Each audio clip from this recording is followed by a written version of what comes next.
इमरान खान रोजे अव्वल से कह रहे हैं कि इस इम्पोर्टेड हुकूमत का मकसद सिर्फ अपने केसेस खत्म कराना है और ये बात एक बार फिर साबित हो गई। साबिक वजीर आजम यूसुफ रजा गिलानी को भी उनके केसेस में रिलीफ मिल गया है।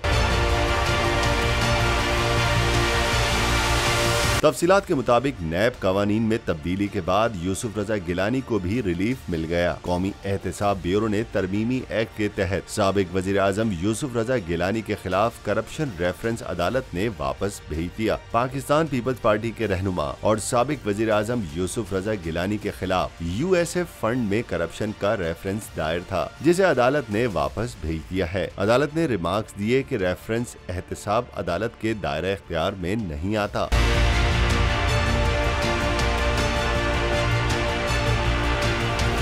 वाज़ेह रहे कि इम्पोर्टेड हुकूमत ने साजिश करके इख्तियार में आते ही सबसे पहले नैब इख्तियारात कम करके कवानीन में तब्दीली कर दी थी, जिस बिना पर दीगर कई केसेस की तरह साबिक वजीर आजम को भी उनके खिलाफ केस में रिलीफ मिल गया है।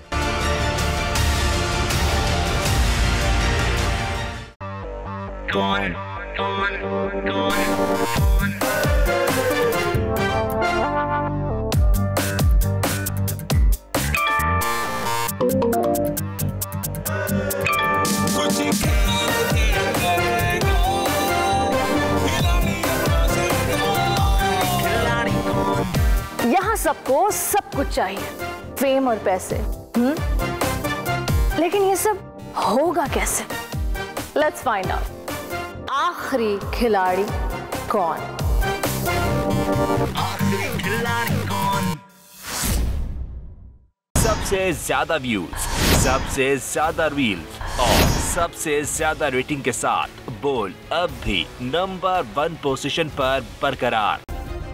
सब्सक्राइब करें और बेल दबाएं ताकि कोई खबर रह न जाए।